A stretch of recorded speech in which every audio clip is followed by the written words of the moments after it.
اللہ کے پیارے حبیب نے فرمایا الجنت تحت اقدام الامہات، اگر ماں تمہارے لیے جنت ہے تو باپ تمہارے لیے جنت کا دروازہ ہے۔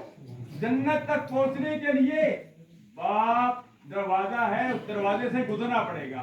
مجھ سمیت ہم نے محاسبہ کرنا ہے، آیا ہمارے والدین ہم سے ناراض تو نہیں ہیں؟ اگر ناراض ہیں تو اپنے والدین کو راضی رکھنا چاہیے، اگرچہ والدین گناہگار کیوں نہ ہوں، جیسے بھی ہوں، والدین اولاد کے لیے ولی ہوتے ہیں۔ ہمارے پیر ہوتے ہیں، کسی کے گولڈن شریف والے پیر ہیں، کسی کے اجمیر شریف والے، کسی کے نقیب آباد شریف والے، کسی کے سالک آباد شریف والے، کسی کے چورا شریف، بحرہ شریف، ہیر شریف، ہمارے سب کے پیر و مرشد ہیں۔ ملا شیخ شیخ الشیطان، جس کا شیخ نہیں اس کا شیخ شیطان ہے، لیکن یاد رکھو سب سے بڑا انسان کا پیر و مرشد انسان کی والدہ ہے، ان کے والد ہیں۔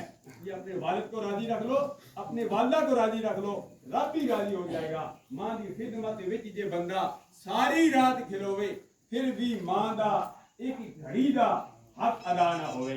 ماں کا بڑا مقام ہے۔ حاضرین و ناظرین، کیونکہ وقت ہونے والا ہوگا، جو ٹائم ہوگا مجھے بتا دینا، میں انشاءاللہ العزیز میں چھوڑ دوں گا، کیونکہ وقت کی پابندی کرنی چاہیے، کیونکہ ہمارے آنے کی بھی پابندی ہے، ہمارے جانے کی بھی پابندی ہے۔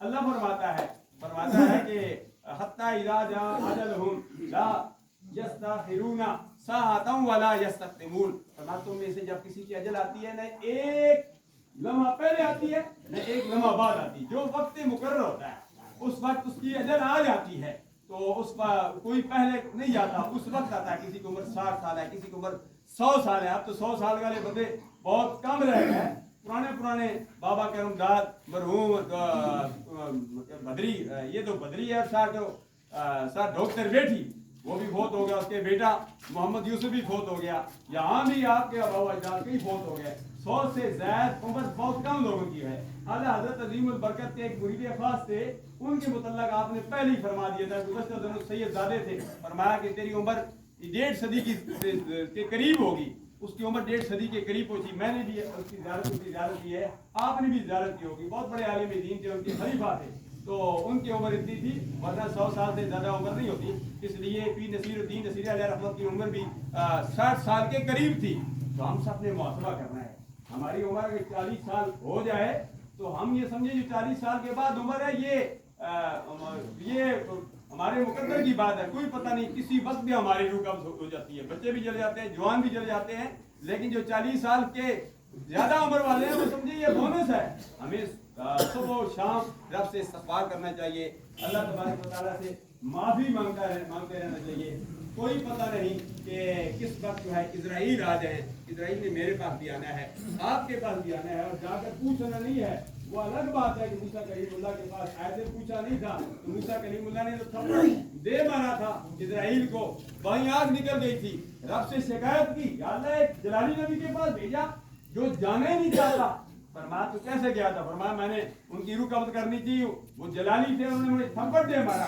فرمایا جانا میں تمہیں آنکھ دے دیتا ہوں، لیکن جا میرے نبی سے جا کر پوچھ کہ آپ کو کتنی عمر چاہیے، جتنی عمر آپ چاہیے اتنی عمر آپ کو مل جائے گی۔ فرمایا آپ بیل کی پشت پر ہاتھ رکھیں، جتنے بال نیچے آئیں گے اتنی سال آپ کی عمر بڑھ جائے گی۔ فرمایا پھر کیا ہوگا؟ فرمایا پھر جانا ہے۔ فرمایا اگر پھر جانا ہے تو ابھی میری روح کو ابھی قبض کر لو۔ الحمدللہ اللہ کے نبی بھی چلے گئے، میرے اور آپ کے آقا نامدار صلی اللہ علیہ وسلم کی بھی روح کو قبض ہونے کا وقت ہے۔ سیدہ فاطمہ تو زہرا فرماتی ہے کہ 1 مرتبہ 2 مرتبہ 3 مرتبہ دروازہ کھٹکھٹا رہا، سرکار پوچھتے کہ کون آیا تھا؟ فرمایا ایک عرابی آیا تھا۔ جب تیسری مرتبہ آیا تو سرکار فرمایا سیدہ فاطمہ تو زہرا تو ان قریب مجھ سے ملے گی۔